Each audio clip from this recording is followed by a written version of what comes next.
Bonjour à tous, bienvenue sur cette vidéo destination, à propos de l'Angola. Donc une destination qui est peu connue, donc j'ai le plaisir de vous la présenter. Je vais vous donner toutes les clés pour, l'intégrer à votre offre, pour, comprendre, quel profil client, pourrait être intéressé par, cette destination. Alors donc déjà, je vous présente rapidement la DMC, donc c'est Explora Palanca Safari. Donc c'est Eric qui est français, donc on a la chance d'avoir, un DMC, européen et français, sur place, basé à Luanda, donc la capitale. Donc Eric, il a vécu, presque toute sa vie en Afrique et ça fait plus de 20 ans qu'il est basé en Angola. Donc il avait vraiment à cœur, d'ouvrir sa DMC depuis longtemps, et donc depuis 2019, pardon, Explora Palanca Safari a vu le jour. Donc depuis vraiment 2021-2022, on reçoit des clients, donc tout type de clients, hein, des individuels, mais aussi des groupes. On a la chance de travailler avec des beaux partenaires en France principalement, un petit peu aussi sur le marché anglais. Voilà, c'est une destination qui suscite beaucoup d'intérêt.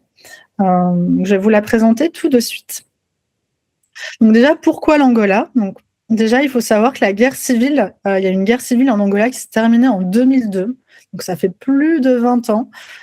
Si vous jetez un coup d'œil sur diplomatie.gouv, il y a aucun problème de sécurité. Donc vous pouvez envoyer vos clients sans aucun problème. C'est une ancienne colonie portugaise, ce qui fait que voilà la culture est très intéressante, la cuisine, la musique, tout est vraiment très chouette en Angola, c'est très vivant. On a la chance donc d'être sur quand même un grand pays, donc très varié avec des paysages très différents. Donc il y aura des itinéraires, voilà, vraiment différents, que ça soit dans le nord, dans le sud, que je vais vous présenter, juste ensuite. Donc c'est vraiment le point fort de la destination. On n'y va pas que, pour, un aspect, on y va vraiment pour, les safaris, mais aussi pour rencontrer, des ethnies, les ethnies oubliées d'Angola, comme on les appelle, plutôt dans le sud. On a les 2e plus grandes chutes d'eau d'Afrique, les chutes de Kalandula. On a du balnéaire, donc ça, c'est un gros plus aussi par rapport, par exemple, à la Namibie. On a des écologes et cetera sur la côte, des très belles plages, des forêts, du désert, pas mal de monuments historiques. Donc, c'est vraiment cet aspect-là, c'est tout ce combiné qui fait la richesse du pays. Donc ce qu'il faut savoir, déjà il y a pas de saison à éviter. On a une petite saison des pluies, de novembre à avril environ, mais sincèrement, il n'y a quasiment pas de pluie. Quand il y en a, c'est la nuit, à partir de la soirée, mais elles sont vraiment très brèves, donc ça gâche en rien, un éventuel voyage. Donc c'est pour ça qu'on peut, visiter l'Angola toute l'année, sans aucun problème. Voilà pour le côté un peu saison. Il n'y a plus de visa, pas de démarche au préalable. Niveau santé, il faut, voilà, forcément voir son médecin traitant, l'Institut Pasteur éventuellement, pour, prendre un antipaludique. Mais voilà, à part ça, il y a pas de vaccin. La fièvre jaune, pardon, est recommandée. Elle est pas systématiquement vérifiée, elle est même pas vérifiée à l'aéroport, donc c'est quand même mieux de l'avoir, mais ce n'est pas une obligation. Donc on a des guides français, vraiment français. On a cette chance-là, des guides qui connaissent très, très bien, l'Angola et l'Afrique de manière générale. Et en plus des guides français, on a aussi des guides locaux, selon les lieux, selon les itinéraires, qui vont nous permettre notamment, de mieux comprendre certains sites et aussi de communiquer avec, certaines tribus, notamment dans le sud du pays. Donc Eric se met un point d'honneur à la qualité, des séjours. On est vraiment sur des très belles prestations, que ça soit dans le sud du pays avec du beau matériel de bivouac. On a vraiment, voilà, à cœur d'organiser des expéditions, qualitatives avec de la bonne nourriture. Voilà, vraiment tout est fait pour, que ça soit très, très confortable. On travaille avec les meilleurs hôtels, les meilleures lodges. On a des véhicules qui sont révisés, après chaque séjour, après chaque voyage. Donc on a vraiment ce côté, exclusif de l'expérience, du pays, mais aussi des prestations. Donc quelques photos déjà pour vous plonger un petit peu dans l'ambiance angolaise. Tout en bas à gauche, on voit les chutes de Kalandula. Donc c'est les deuxièmes plus grandes après les chutes de Victoria, sauf que là, il n'y a personne. Donc encore une fois, ce côté exclusif, on l'a totalement. On a les chutes pour nous tout seuls, la plupart du temps. La fameuse route de Mossamedes, tout en haut. Et là, donc, je vous montre une carte, comme ça vous allez avoir un aperçu. Donc, on propose, tout est personnalisable évidemment, il y a énormément de choses à faire et à voir en Angola. Mais souvent, pour une première, on va soit s'orienter sur le circuit nord ou le circuit sud. Les deux sont possibles dans le même séjour. On peut très bien en 16-17 jours faire le combiné nord et sud, mais souvent, on va quand même s'orienter selon le profil client, soit vers le nord, parce que le nord, en fait, est très confortable. Il y a assez peu de temps de route. En général, on est sur 4 heures de route par jour, ce qui est assez peu pour l'Afrique. Parfois, même pas du tout, parce qu'on peut rester 2 ou 3 nuits dans un hébergement pour bien prendre le temps. Et donc, sur ce circuit nord, on n'a que des hôtels et des lodges. Donc, c'est vraiment très confortable. On peut le faire vraiment à tous les âges, pour une première en Afrique ou pas, d'ailleurs, pour ceux qui ont déjà bien vadrouillé partout sur le continent. Alors que le sud, là, pour le coup, on a très peu, voire pas du tout, d'hôtels. On va avoir une première nuit à Lubango, donc là, on va prendre un vol intérieur jusque Lubango, où là, on a notamment un très bel hôtel qu'on utilise, qui est vraiment l'un des plus beaux du pays.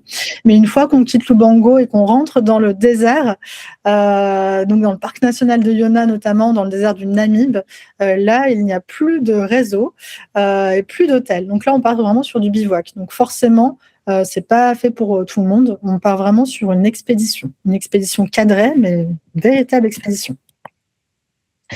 Donc là, je vais rentrer dans le détail du circuit nord. Pour les vols, donc sachez qu'on a des vols directs avec Air France.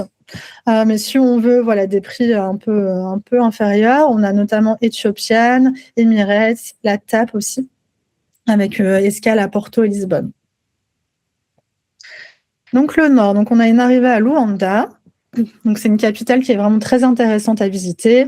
Beaucoup d'églises, des marchés, il y a la forteresse de San Miguel. Et on a aussi énormément de beach clubs, des restaurants où on peut manger des fruits de mer les pieds dans le sable. Donc c'est un très bon début d'itinéraire, très bonne base. Et ensuite, on va directement vers les chutes de Kalandula. Donc ça, c'est vraiment incroyable à voir. On a un petit hôtel avec une piscine presque à débordement sur les chutes. Toutes les chambres et les espaces communs de l'hôtel ont vue sur les chutes. Donc c'est vraiment magique. On essaye toujours de s'organiser pour que cette étape-là se fasse en semaine, parce que c'est vrai que le week-end, on a un peu plus de monde, notamment de Luanda, qui vient en week-end ici. Donc on essaye vraiment de s'organiser pour que ça se fasse entre le lundi et le vendredi. Et là, on a l'hôtel et les chutes pour nous tout seuls. On peut faire des randonnées. Il y a beaucoup de choses à imaginer. Pour les plus sportifs, on peut faire des randonnées un petit peu plus musclées. Donc ça c'est les chutes de Kalandula. À mi-chemin, on a Mosangano qui est l'ancienne capitale, donc on va visiter les chutes et recommencer à rencontrer un petit peu les Angolais, donc c'est une belle immersion. Ensuite, on va vraiment se diriger un peu plus dans les terres, donc on va rentrer un peu plus dans l'est et on va voir les Pedras Negras. Donc ça, c'est des énormes blocs sur 12 kilomètres qui sortent de nulle part. Et donc, il y a toutes des mythes et des légendes autour de ces immenses pierres, notamment avec la reine Jinga, qui est un peu le symbole de la lutte contre les Portugais qui étaient venus envahir le pays. Donc là, pareil, on peut imaginer des très belles randonnées. On s'adapte vraiment aux clients, à l'âge des clients. Mais on peut faire des pique-niques, on peut prendre le temps de découvrir ce lieu sublime. Et ensuite, on va se diriger vers un hôtel très moderne, le Terminus, très confortable, où on a notamment le jardin botanique juste à côté, qu'on va visiter. Ensuite, on va voir les paysages ont vraiment changé au fur et à mesure. Là, ça devient de plus en plus luxuriant, la végétation. Il y a un peu plus de dénivelé aussi effectivement pour les randonneurs. Donc là, on va s'arrêter, on va prendre le temps à la Fazenda. Donc c'est vraiment une petite ferme où on mange très très bien les produits sur place de la ferme. Il y a des animaux qui se baladent autour de la Fazenda. Et là, on va vraiment prendre le temps pour une immersion, rencontrer les Angolais, aller chez le coiffeur éventuellement. Et là, donc on peut vraiment moduler, selon la durée du séjour, mais c'est bien d'y rester au minimum de nuits. Donc là, on a une forêt notamment avec plein de singes, d'oiseaux, à voir autour de la fazenda. Et ensuite, on va se rediriger un peu plus vers l'ouest, on revient sur la côte atlantique. On a les chutes de Binga qui sont très différentes de Calandula. Elles sont plus petites, mais elles ont beaucoup de charme aussi. Elles donnent une vue sur le Rio Cuenza qui traverse une partie du pays. Et là, on va s'installer sur la plage, donc notamment dans un de nos hôtels qu'on apprécie beaucoup, le Carpe Diem. Donc on est vraiment sur le sable, c'est un éco-lodge. Et là, on va vraiment voir la vie des pêcheurs, c'est un spot de surf aussi. Et on va profiter un peu de ce côté balnéaire avant de, faire un safari, dans le parc de Kisama. Donc, là, c'est un parc qui est très joli de par, sa configuration. Il y a le Rio Cuenza qui passe, donc on va avoir principalement des éléphants, des zèbres, beaucoup d'oiseaux, beaucoup de mammifères. On n'a pas encore de prédateurs, dans ce parc, donc voilà, c'est pas les parcs, comme on peut trouver au Serengeti ou dans d'autres pays africains, mais voilà, c'est un très, très beau parc pour se balader, prendre le temps. On est généralement la seule voiture à Kisama, donc c'est super agréable et ça permet aussi de mieux se rapprocher des animaux sans les déranger. Et ensuite, tout doucettement, on va finir notre boucle et on va revenir vers Luanda. Notamment, on va voir le Mirador d'Aloua, donc la photo du bas. Donc ça avec, c'est un arrêt en fait où là, c'est vraiment très abrupt avec des falaises couleur ocre, un peu arc-en-ciel. C'est très, très beau et le contraste avec l'océan. Et puis retour à Luanda, on a aussi le musée de l'esclavagisme, qui est très intéressant à voir. On peut faire des conférences et cetera sur place et puis continuer de visiter Luanda. Donc on est sur des hébergements milieu de gamme, hein, très, très propres, très charmants. On y mange très bien. On aura assez peu de luxe quand même en Angola, mais le luxe vient de par l'expérience, exclusive. Ensuite, je vous présente le sud. Donc le sud, comme je vous disais, c'est vraiment plus une expédition. On va prendre un vol jusqu'au Lubango. On va dormir au Pululukwa Lodge, où il y a les zèbres qui se baladent, dans l'hôtel. Et ensuite, là, on part à l'aventure. On prend donc cette fameuse route que je vous ai montrée à la Serra del Eba. Et donc, on va longer, on va prendre la route sur Mossamedes et on va établir notre premier bivouac. Donc, notamment, donc là, on rentre dans le parc national de Yona. Et donc là, on est aux Colinas. Donc, comme vous pouvez voir, là, ces magnifiques falaises avec le coucher du soleil ou lever du soleil, c'est sublime. Et donc là, on a tout le matériel de bivouac qui est installé par notre équipe. Donc on est sur des tentes où on peut se tenir debout, des lits surélevés. Donc on est voilà, sur des tentes, mais très qualitatives. Voilà, on peut s'y tenir à deux debout à l'intérieur. On a une douche et surtout de quoi faire de très très bons repas tout au long du séjour. Donc on va notamment s'arrêter à Chitundoulo où il y a des gravures rupestres. Donc on se présente au Soba, au chef du village, pour qu'il nous donne l'accès à ces grottes.